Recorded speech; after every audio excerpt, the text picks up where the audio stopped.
Hey guys, in this video, I will show you how to fix Telegram wallet restricted. Alright, so let's begin with the video. So I'm going to show you some methods on how to unrestrict your wallet. The only way to fix this problem is either clear your Telegram app cache and data or contact Telegram customer support. First is we open our Telegram app, then tap on 3 lines at the top left, and then we go to Settings. Here, scroll down and we lower. Choose this Ask a Question. So here you can type your dilemma or your problem. So for example, like why is my Telegram wallet restricted? Just like that.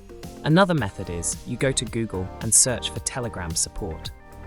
Here, you choose Telegram support and you open this link, and here we can see, please describe your problem. So you're going to type your problem here, which is your wallet restriction, and type your email and phone number. Then you submit your ticket.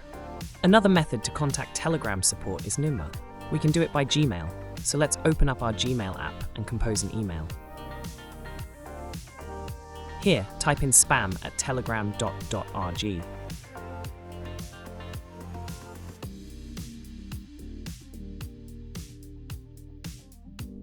So yeah, we compose our email, just why is our wallet restricted, and after that, wait for some couple of days, then you're all good. So that's basically how you can fix Telegram wallet restricted. So that's all for this video. Consider subscribing if you find it helpful, and I'll catch you in the next one. Thanks.